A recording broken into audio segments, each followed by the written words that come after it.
I want to appoint you his public defender. And Armani agrees. And so at that point, he has to defend Garrow. Yeah.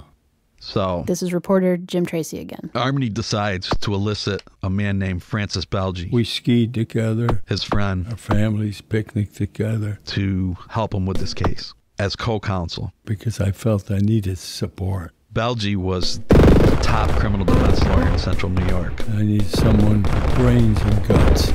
So Armani goes to talk to Belgi. He kind of resembled Mickey Mantle, with blonde hair, blue eyes, good looking. I told him, I says, I just need backup. That's it.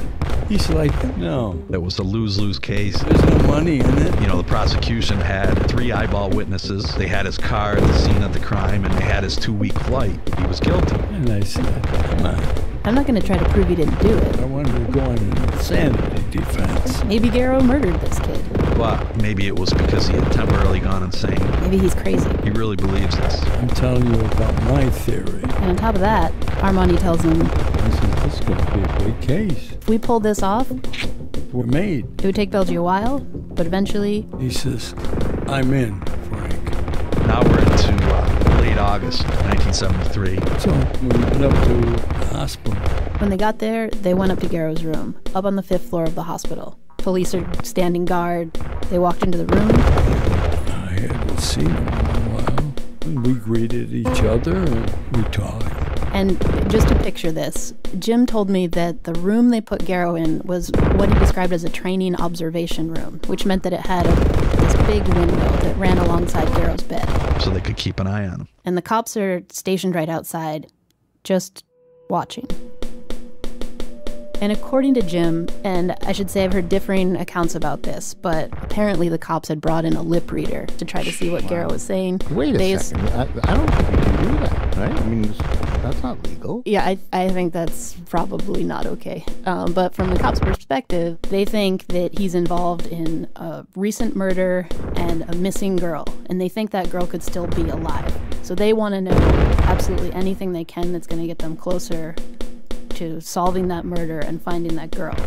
But at the same time, the defendant has to be able to share absolutely everything with the lawyers and know that they're in that safe space of that relationship. Because we have Sixth Amendment right to counsel and the Fifth Amendment right not to incriminate oneself. If he can't freely speak to his attorney, then you have no real justice system. And Armani and Belgi, they need as much information about what Garrow has done as they possibly can get so they can start to build their defense. I don't like surprises. I'm the kind that wants to know everything. Wow, so as a lawyer, you're in a strange spot here. Mm-hmm. He needed to get from Garrow his story, and it needed to be just that. He didn't want the cops in on it yet. And you don't know if there are taps in the room or what. So they would turn up the TV, turn up the fans.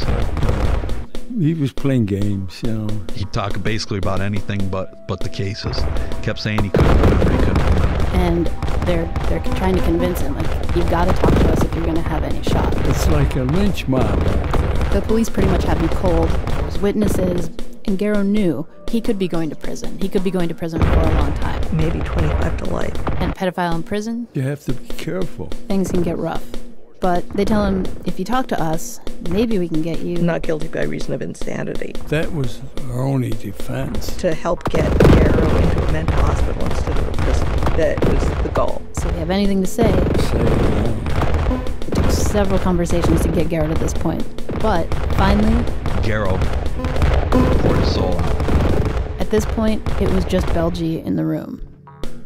And he told him, yes, he had killed Domblewski, and he'd also killed other people too. And the episodes when Garrow killed people seem to have followed like a pattern.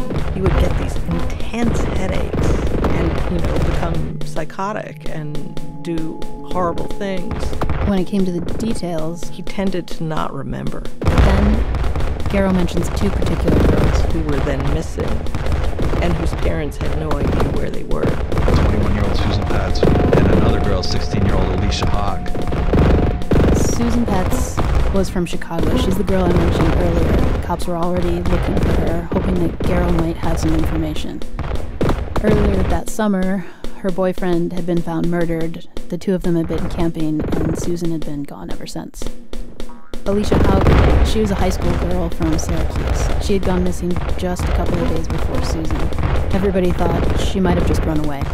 But Garrow told the lawyers that he killed them and where he left their bodies. One odd thing about Garrow's description of the incidents, he doesn't say, I killed her. He says, she got stabbed with my knife. She got stabbed with my knife. like it wasn't even